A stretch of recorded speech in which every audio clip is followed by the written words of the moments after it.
Assalamualaikum warahmatullahi wabarakatuh. Sebelum pembelajaran pada pagi hari ini kita mulai, marilah kita berdoa terlebih dahulu. Berdoa mulai. A'udzu billahi minasyaitonir rajim.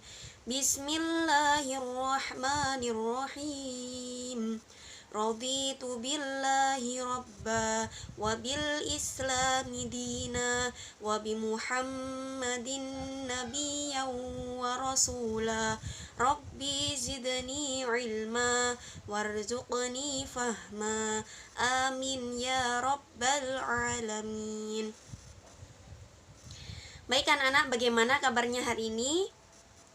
Semoga kita semua senantiasa diberikan kesehatan oleh Allah Subhanahu wa taala. Amin Allahumma amin. Baik anak-anak, kita sekarang akan melanjutkan pertemuan yang sebelumnya, yaitu bab 2 tentang hidup lebih damai dengan mujahadatun nafs, husnudzon dan ukhwah. Sekarang kita akan membahas bab 3 yang berjudul tentang hidup jadi tenang dengan menghindari pergaulan bebas dan perbuatan keji. Nah, jadi ini tercantum pada Quran Surah Al-Isra ayat 32. Mari kita baca bersama-sama. Bismillahirrahmanirrahim. Wala taqrabuz zina innahu kana fahishatan wa sa'a sabila. Shadaqallahul azim. Yang artinya, dan janganlah kamu mendekati zina. Zina itu sesuatu perbuatan keji dan suatu jalan yang buruk. Jadi Allah sudah berfirman pada Quran Surah Al-Isra ayat 32 tentang zina. Berikut adalah penjelasannya. Jadi menurut Ibnu Katsir dalam menafsirkan ayat di atas berkata bahwa Allah Subhanahu wa taala mengharamkan hamba-hambanya berbuat zina. Begitu pula mendekatinya dan melakukan hal-hal yang mendorong dan menyebabkan terjadinya zina.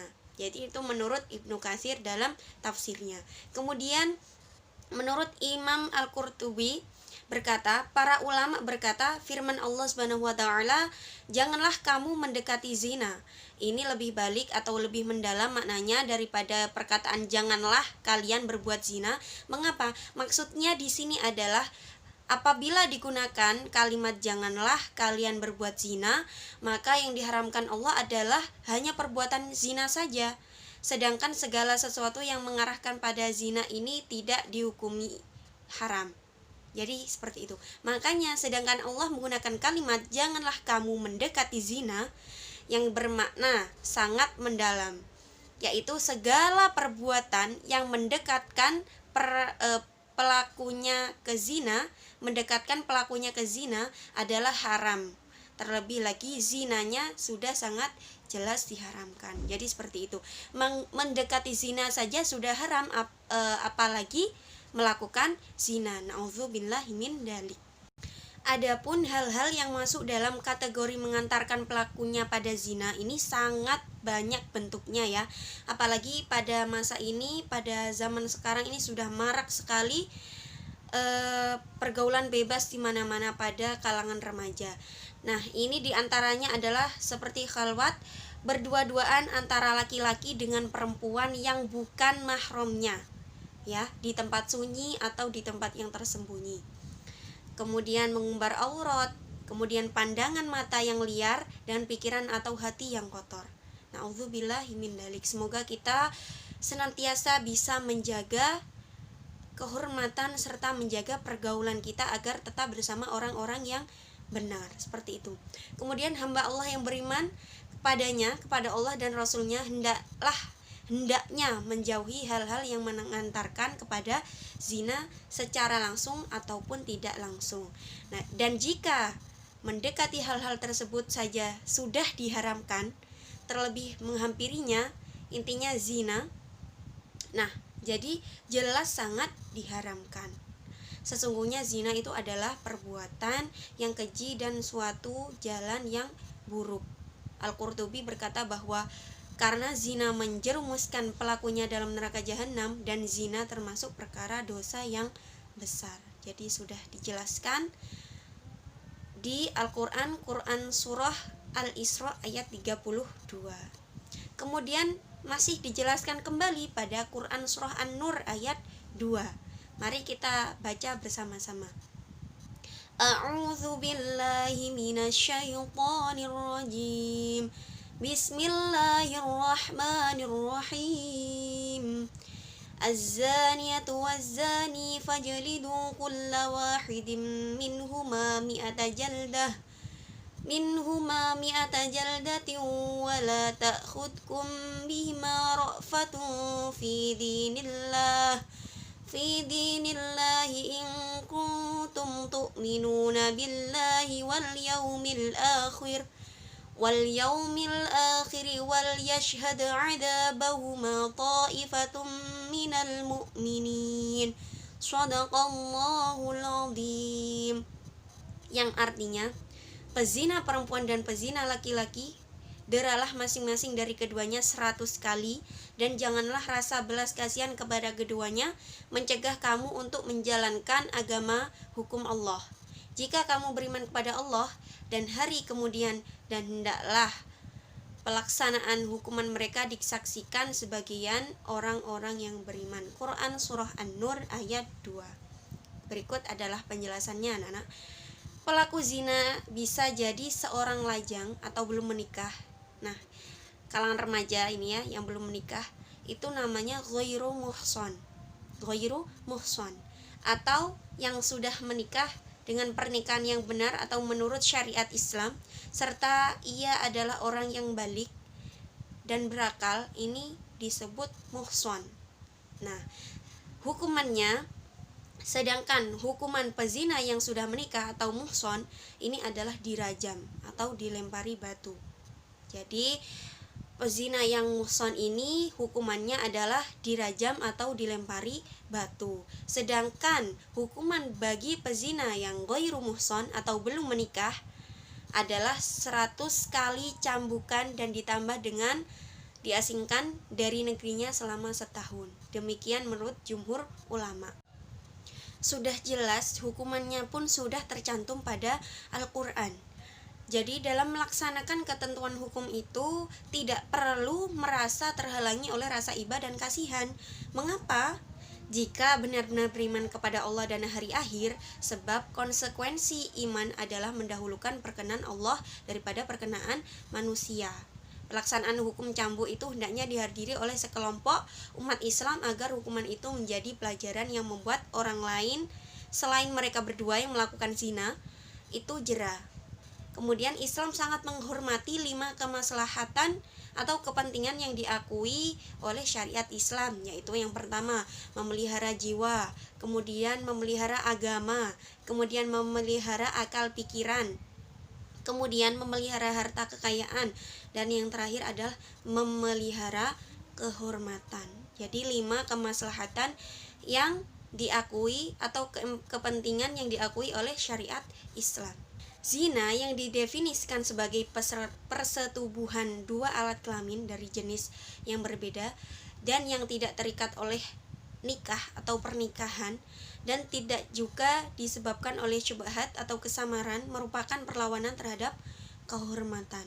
Sementara itu, hukum positif modern memberlakukan sanksi yang terlalu rendah seperti penjara terhadap zina. Akibatnya prostitusi dan kejahatan merajalela.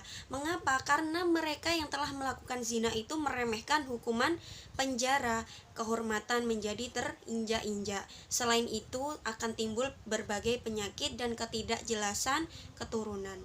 Jadi pergaulan bebas ini sisi negatifnya banyak sekali dan sama sekali tidak ada sisi positifnya. Mari kita menjauhi pergaulan bebas ini dan semoga kita selalu terlindungi oleh Allah Subhanahu wa taala. Kemudian setelah dijelaskan dari ayat-ayat Al-Qur'an, jadi ini masih dipertegas oleh hadis. Mari kita baca bersama-sama hadisnya. Bismillahirrahmanirrahim. Haditsu Abi Hurairah 'anin Nabi sallallahu alaihi wasallam qala la yazni zani hina yazni wa huwa mu'min wa la yashrabul khamra hina yashrabuha wa huwa mu'min wa la yashriqu sariqu hina yashriqu wa huwa mu'min wa zada fi riwayati wa la yantahibu nuhbatan data syarafin yarfa'un nasu ilaihi absarahum fiha hina yantahibuha wa huwa mu'min. Hadis riwayat Bukhari dan Muslim. Jadi terjemahnya adalah Abi Hurairah berkata, Nabi Shallallahu Alaihi Wasallam bersabda, tidak akan berzina seorang pelacur di waktu berzina jika ia sedang beriman, dan tidak akan minum khamr di waktu minum jika ia sedang beriman, dan tidak akan mencuri di waktu mencuri ia sedang beriman. Kemudian di lain riwayat ditambahkan dan tidak akan merampas rampasan yang berharga sehingga orang-orang membelalakkan mata kepadanya ketika merampas ia sedang beriman. Hadis riwayat Bukhari dan Muslim. Jadi penjelasannya dari hadis di atas adalah keimanan itu merupakan landasan utama dalam hidup manusia. Jika imannya kuat, maka ia tidak akan tergoda oleh godaan perbuatan dosa. Namun jika imannya lemah, maka ia akan mudah tergoda untuk melakukan perbuatan dosa. Nah, jadi keimanan itu menjadi barometernya perbuatan manusia. Dalam hadis di atas, jika keimanan seorang itu kuat, maka tidak akan melakukan 4 perbuatan berikut. Yang pertama adalah berzina. Yang kedua, meminum minuman keras atau khamr. Kemudian mencuri. Dan yang keempat adalah merampas hak atau kewajiban orang lain. Begitu sebaliknya, bila seseorang melakukan 4 perbuatan tersebut, maka tidak sempurnalah keimanannya. Jadi manusia itu tidak akan melakukan perbuatan dosa ketika dia sedang beriman. Maka kalau dia melakukan berarti tidak sempurna imannya, atau imannya itu lemah. Jika kuat imannya, maka dia tidak akan mau melakukan perbuatan dosa tersebut. Kemudian ini adalah perilaku orang yang menghindari pergaulan bebas dan perbuatan keji. Yang pertama adalah melihat aurat seorang laki-laki ataupun perempuan adalah hukumnya haram. Jadi tidak boleh baik secara langsung mata melihat atau tidak langsung melalui video atau gambar. Jadi ini ternyata ini bisa menimbulkan dan membangkitkan gairah seks. Yang selanjutnya adalah mendengarkan hal-hal yang mengundang hawa nafsu selain melihat. Nah, jadi mendengarkan hal-hal yang buruk yang bisa mengundang hawa nafsu pun harus dihindari. Tidak menutup kemungkinan dalam bergaul di antara teman-teman kalian pasti ada yang bercerita atau berbicara hal-hal yang buruk atau tidak senonoh. Nah, ini biasanya jika sudah kumpul bersama teman-teman, ini biasanya hindari membicarakan hal-hal yang buruk ya. Ada lagi melewati lagu. Nah, lagu zaman sekarang itu sudah banyak yang melenceng. Jadi kita harus benar-benar memilih lagu yang kita dengarkan itu yang tidak ada sisi buruknya. Lebih baiknya mendengarkan sholawat. Kan sekarang sudah banyak ya sholawat terbaru. Jadi lebih baik kita mendengarkan itu saja agar kita selalu ingat kepada Allah dan mengingat Nabi Muhammad SAW. Selanjutnya pergaulan bebas laki-laki dan perempuan. Nah, pergaulan laki-laki dan perempuan merupakan interaksi yang normal sebagai wujud dari makhluk sosial. Jadi wajar ketika seseorang laki-laki dan perempuan sedang berinteraksi. Namun, interaksi laki-laki dan perempuan ini dikatakan baik dan sehat apabila tidak melanggar aturan atau etika sosial. Jadi itu sah-sah saja. Karena kita sebagai makhluk sosial. Nah, etika sosial, budaya, dan agama. Sebaliknya, pergaulan yang tidak memperdulikan norma atau etika sosial, budaya, dan agama adalah pergaulan bebas. Nah, ini ya. Ukuran yang ada dalam pergaulan bebas adalah mengumbar hawa nafsu sesuka-sukanya tanpa batas. Pergaulan bebas merupakan tipikal pergaulan yang biasanya berujung pada hal-hal yang mendekati zina. Sudah jelas ini. Sudah jelas. Seperti, nah contohnya, dugem atau dunia gemerlap. Kemudian konsumsi narkoba, ini sudah jelas juga. konsumsi narkoba, dan narkoba itu sudah banyak jenisnya, bisa dengan obat-obatan atau dengan minum-minuman keras, atau bahkan ini zina itu sendiri. Jadi itu tadi pergaulan bebas. Pergaulan bebas ini bisa terjadi dimanapun kalian berada. Makanya sebab itu berhati-hatilah ketika hendak pergi kemana-mana, dan berhati-hatilah dalam memilih teman. Kalau bisa memilih teman itu yang bisa mengajak kita kepada sesuatu yang lebih baik. Kemudian yang terakhir adalah berduaan. Nah ini ya, berduaan dengan lawan jenis yang bukan mahramnya, lagi-lagi bukan mahramnya, atau pacaran. Nah jadi siapa ini yang sudah punya pacar nih, ini termasuk perbuatan yang mendekati zina. Dalam bahasa Arab berarti berdua ini di suatu tempat di mana tidak ada orang lain atau ada orang lain. Nah ini ya, namun pembicaraan mereka berdua tidak bisa didengar oleh orang lain. Seperti itu. Berdua-duaan dengan lawan jenis mungkin sekarang sudah dianggap dengan hal biasa, dengan alasan bisnis, meeting, belajar kelompok, nah ini, dan lain-lain. Padahal itu sangat berbahaya dan berpotensi mengundang setan, menimbulkan fitnah. Nah kok bisa menimbulkan fitnah, Bu? Nah ini artinya orang lain bisa berprasangka buruk terhadap pelaku yang disebarkan ke orang lain. Jadi ketika kita melihat orang sedang berduaan, pasti berprasangka itu sedang ngapain. Nah itu sudah menjadi fitnah. Mengundang setan ini artinya mengundang-undang perbuatan yang asusila. Jadi sudah bisa dipahami tadi melalui ayat-ayat Al-Quran, kemudian juga masih ada lagi hadisnya. Dan sudah jelas hukuman bagi orang yang berbuat zina. Kemudian pergaulan bebas itu juga banyak macam jenisnya, perbuatan keji itu juga. Makanya kita di zaman sekarang ini harus berhati-hati dalam bergaul, mencari teman. Hendak pergi kemana kita harus selalu senantiasa berhati-hati, ya, seperti itu. Baik anak-anak, mungkin hanya itu materi pada pertemuan kita kali ini. Sudah bisa difahami kan ya?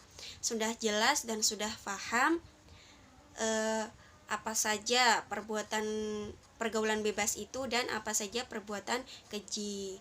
Nah, mungkin hanya itu yang bisa Ibu sampaikan. Semoga apa yang kita dapatkan, apa yang kita pelajari hari ini mulai dari awal hingga akhir dapat bermanfaat fid dunya wal akhirah. Baik, mungkin hanya itu saja, kurang lebihnya mohon maaf.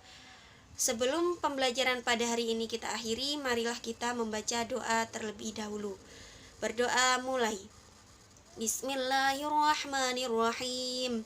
Subhanakallahumma wa bihamdika asyhadu an la ilaha illa anta astaghfiruka wa atubu ilaik. Walhamdulillahi rabbil alamin. Baik anak-anak, Ibu akhiru kalam, wallahul muwafiq ila aqwamit thoriq. Assalamualaikum warahmatullahi wabarakatuh.